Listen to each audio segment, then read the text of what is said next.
Hello, ಮತ್ತೊಂದು interesting ವಿಡಿಯೋಗೆ ನಿಮಗೆಲ್ಲರಿಗೂ ಸ್ವಾಗತ.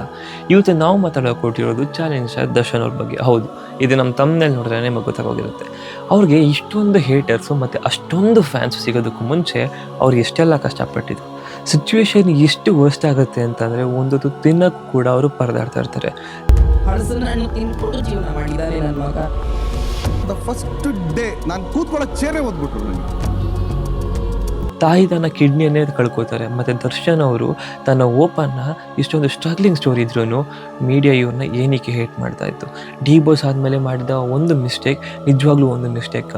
ನೀವು ದರ್ಶನ್ ಅವ್ರನ್ನ ಹೇಟ್ ಮಾಡ್ತೀರಾ ಅಂದರು, ಟ್ರೋಲ್ ಮಾಡ್ತೀರಾ ಅಂದರು, ಅಥವಾ ತುಂಬಾ ಇಷ್ಟಪಡ್ತೀರಾ ಅಂದ್ರೂ ಕೂಡ ಈ ವಿಡಿಯೋ ನಿಮಗೇನೇ ಇರುತ್ತೆ. ಸೊ ಜಾಸ್ತಿ ಟೈಮ್ ವೇಸ್ಟ್ ಮಾಡಿದೆ, ಶುರು ಮಾಡೋಣ ಬನ್ನಿ. ದರ್ಶನ್ ಅವ್ರ ತಂದೆ ತೂಗುದೀಪ ಶ್ರೀನಿವಾಸ್ ಅವರು ಮೂವಿ ಇಂಡಸ್ಟ್ರಿನಲ್ಲಿ ಇದ್ದಿದ್ದರಿಂದ ಒಂದು ಅಪ್ಪರ್ ಮಿಡಲ್ ಕ್ಲಾಸ್ ಫ್ಯಾಮಿಲಿಯಲ್ಲಿ ದರ್ಶನ್ ಅವರು ಚೈಲ್ಡ್ಹುಡ್ ಕಳೆಯುತ್ತೆ. ಇವರು ಫೈನಾನ್ಷಿಯಲಿ ಸ್ಟೇಬಲ್ ಆಗಿದ್ದರಿಂದ ಆಲ್ಮೋಸ್ಟ್ ಹೇಳೋದಾದರೆ ಯಾವುದೇ ರೀತಿಯ ಪ್ರಾಬ್ಲಮ್ಸ್ ಇಲ್ಲದೆ ಜಾಯ್ಫುಲ್ಲಾಗಿ ಅವರು ಒಂದು ಸ್ಕೂಲ್ ಲೈಫನ್ನು ಕಂಪ್ಲೀಟ್ ಮಾಡ್ತಾರೆ.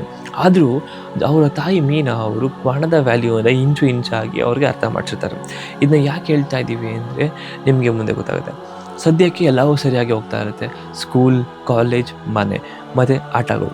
ಬಟ್ ಸಡನ್ನಾಗಿ ತೂಗುದೀಪ್ ಶ್ರೀನಿವಾಸ್ ಅವರಿಗೆ ಡಯಾಬಿಟಿಸ್ ಇದ್ದಿದ್ದರಿಂದ ಕಿಡ್ನಿ ಫೇಲ್ ಆಗುತ್ತೆ. ಸೊ ಮನೆಗೆ ಮುಖ್ಯವಾಗಿದ್ದಂಥ ಪಿಲ್ಲರ್ ಆಲ್ಮೋಸ್ಟ್ ಬಿಡುವಂಥ ಸ್ಟೇಜ್ಗೆ ಹೋಗ್ಬಿಡುತ್ತೆ. ಎಂಟೈರ್ ಅರ್ನಿಂಗ್ಸ್ ಖಾಲಿಯಾಗಿ ಹೋಗುತ್ತೆ. ಅವ್ರು ಕೂಡ ಅವ್ರ ಎಲ್ಲ ಒಡವೆಗಳನ್ನ ಮಾರ್ತಾರೆ. ಅವರ ಕಿಡ್ನಿ ಟ್ರಾನ್ಸ್ಪ್ಲಾಂಟ್ಗೂ ಏನು ಯೋಚಿಸ್ದೆ ಅವರು ಒಂದು ಕಿಡ್ನಿನ ಡೊನೇಟ್ ಮಾಡ್ತಾರೆ. ಬಟ್ ದರ್ಶನ್ ಅವರು ಕೂಡ ಕಾಲೇಜ್ ಎಕ್ಸಾಮ್ಸ್ ಎಲ್ಲವನ್ನು ಬಿಟ್ಟು ತಂದೆಯನ್ನು ನೋಡ್ಕೋತಾ ಇರ್ತಾರೆ. ಅನ್ಫಾರ್ಚುನೇಟ್ಲಿ ಅಕ್ಟೋಬರ್ 16, 1995ಗೆ ತೂಗುದೀಪ್ ಶ್ರೀನಿವಾಸ್ ಅವರು ಕೊನೆ ಹೆಸರನ್ನ ಹೇಳ್ತಾರೆ. ಇದುವರೆಗೂ ಕಷ್ಟ ಅಂದರೆ ಏನು ಅಂತಲೇ ಗೊತ್ತಿಲ್ಲದಂಥ ದರ್ಶನ್ಗೆ ತುಂಬ ಕಷ್ಟ ಕೊಡೋದಕ್ಕೆ ಸ್ಟಾರ್ಟ್ ಆಗುತ್ತೆ. ಯಾವ ರಿಲೇಟಿವ್ಸ್ನ ಒಳ್ಳೆಯವ್ರು ಅಂದ್ಕೊಂಡಿದ್ರು, ಕಷ್ಟ ಅಂತ ಬಂದರೆ ಹೆಲ್ಪ್ ಮಾಡ್ತಾರೆ ಅಂದ್ಕೊಂಡಿದ್ರು, ಅವ್ರ ಅಸಲಿ ಮುಖವಾಡಗಳು ಆಗಲೇ ಗೊತ್ತಾಗುತ್ತೆ. ಇಡೀ ಫ್ಯಾಮಿಲಿಯ ಜವಾಬ್ದಾರಿ ಒಂದು 20 ವರ್ಷದ ಹುಡುಗನ ತಲೆ ಮೇಲಿದ್ದಾಗ ಅವ್ನಿಗೆ ಏನು ಮಾಡಬೇಕು ಅಂತಲೇ ಗೊತ್ತಿಲ್ಲ. ಆ ಟೈಮ್ನಲ್ಲಿ ಹಾಲು ಮಾರಿ ಒಂದಷ್ಟು ದುಡ್ಡು ಮಾಡೋಣ ಅಂತ ಸ್ವಂತ ಅಜ್ಜಿ ತಾತ ಹತ್ರ ಒಂದು ಹಸುವಿನ ಕೇಳಕ್ಕೆ ಹೋಗ್ತಾರೆ. ಸ್ವಂತ ಅಜ್ಜಿ ತಾತನಿಗೆ 10,000 ಕೊಟ್ಟು ಒಂದು ಹಸುನ ತಂದು ಅವರು ಹಾಲನ್ನು ಮಾರ್ತಾಯಿದ್ರು. ಅದೇ ಟೈಮ್ನಲ್ಲಿ ಇಂಡಸ್ಟ್ರಿಗೆ ಕೆಲಸ ಮಾಡೋದಕ್ಕೆ ಹೋಗ್ತಾರೆ. ಅವರ ತಂದೆ ಇಂಡಸ್ಟ್ರಿಯ ಪರ್ಸನ್ನೇ ಆಗಿದ್ದರಿಂದ ಮೊದಲನೇ ದಿವಸ ಒಂದು ಸ್ವಲ್ಪ ರೆಸ್ಪೆಕ್ಟ್ ಆಗ್ತಾರೆ, ತೂಗುದೀಪ್ ಶ್ರೀನಿವಾಸ್ ಅವ್ರ ಮಗ ಅಂತ. ಬಟ್ ಸೆಕೆಂಡ್ ಡೇ ಅವ್ರು ಕೂತ್ಕೊಳ್ಳೋ ಚೇರ್ನೇ ಓದ್ಬಿಡ್ತಾರೆ. ದರ್ಶನ್ ಅವರು ಮನೆಗೆ ಹೋಗಿ ಯೋಚನೆ ಮಾಡ್ತಾ ಇರುವಾಗ ಅವ್ರಿಗೆ ಕ್ಲಿಯರ್ ಆಗಿ ಗೊತ್ತಾಯಿತು, ಹೌದು ನನ್ನ ತಂದೆ ಇರೋ ತನಕ ನನಗೆ ರೆಸ್ಪೆಕ್ಟ್ ಇತ್ತು, ಈಗ ಅವರಿಲ್ಲ ಅಂದರೆ ನನಗೆ ಡೆಫಿನೆಟ್ಲಿ ರೆಸ್ಪೆಕ್ಟ್ ಇರೋದಿಲ್ಲ ಅಂತ. ಸೊ ಅದನ್ನ ನಾನು ಸಂಪಾದನೆ ಮಾಡಬೇಕು ಆ ರೆಸ್ಪೆಕ್ಟ್ನ.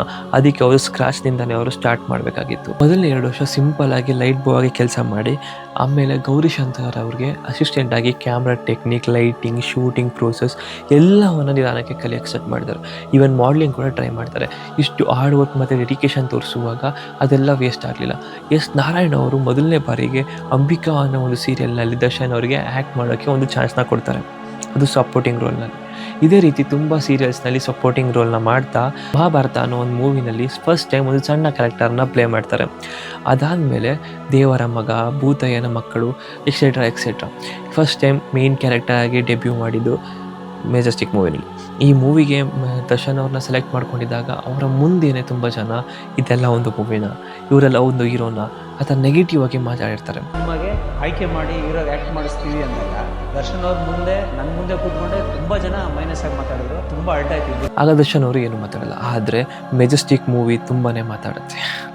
ಆ ಅಂಡರ್ ಎಸ್ಟಿಮೇಟ್ ಮಾಡಿದಂಥ ಮೂವಿ ಸೂಪರ್ ಹಿಟ್ಟಾಗಿ 100 days ರನ್ ಆಗುತ್ತೆ. ಅಷ್ಟೇ ಅಲ್ಲದೆ ಸ್ಯಾಂಡಲ್ವುಡ್ನ ಡೌನ್ಫಾಲ್ ಆಗ್ತಾ ಇರುವಾಗ ಈ ಮೂವಿಯ ಸಕ್ಸಸ್ ಆಲ್ಮೋಸ್ಟ್ ಇಂಡಸ್ಟ್ರಿಯನ್ನು ಕ್ಯಾರಿ ಮಾಡೋದಕ್ಕೆ ಹೆಲ್ಪ್ ಮಾಡುತ್ತೆ. ನೆಗೆಟಿವ್ ಆಗಿ ಮಾತಾಡಿದಂಥ ಜನರು ಈಗ ಮಾತಾಡೋಕ್ಕೆ ಲಾಯಕ್ಕಿರೋದಿಲ್ಲ.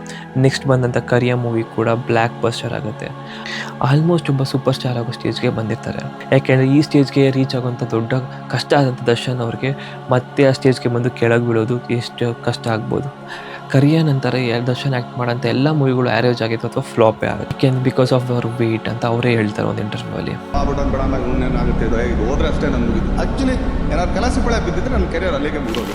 2004ರಲ್ಲಿ ಬಂದಂಥ ಕಲಾಸಿಪಾಳ್ಯ ಬ್ಲಾಕ್ ಬಸ್ಟರ್ ಆಗಿ ಅವರ ಕೆರಿಯರನ್ನೇ ಚೇಂಜ್ ಮಾಡಿಬಿಡುತ್ತೆ. ನಾವು ಈಗಲೂ ಕೂಡ ಅದನ್ನ ಒಂದು ಐಕಾನಿಕ್ ಮೂವಿಯಾಗೇ ನೆನ್ಪಿಟ್ಕೊಂಡಿದ್ದೀವಿ.